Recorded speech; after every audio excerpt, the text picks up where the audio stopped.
To God be the glory, and welcome to this, our real illuminating moment. I'm O.W. Prince.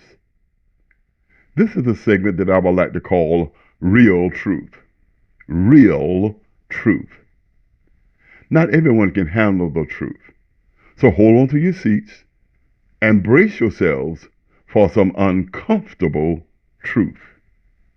Mixing the sacred with the profane, worldly, and secular is popular in many of today's places of worship and among many so-called believers and churches. We have American and Christian flags and banners flying in our churches today.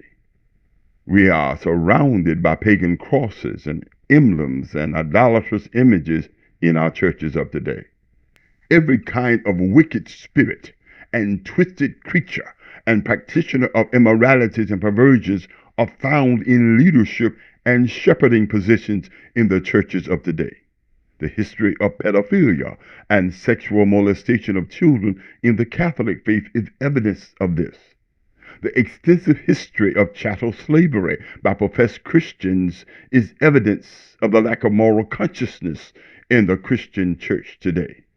The bold public presence and advocacy for same-sex intercourse is celebrated and encouraged in the church today.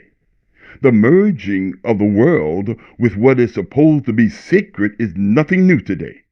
The Roman Empire did this first and best when it created its nation-state, world-ruling, imperialistic, colonizing religion called Christianity.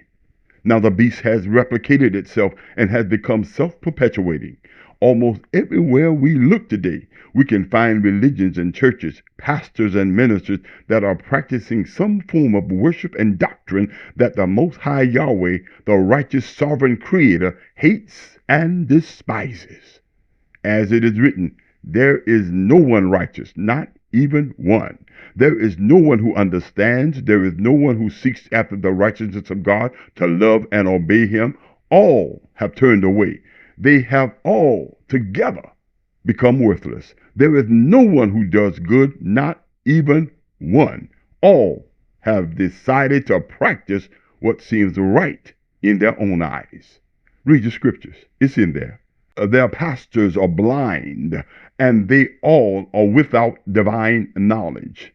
They are all silent dogs that do not speak under the power of the Holy Spirit. They entertain selfish, lofty dreams while lying down and loving to be served and have praises lavished upon them. These dogs have a ravenous appetite and can never have enough. These shepherds have no understanding of God's laws and ways.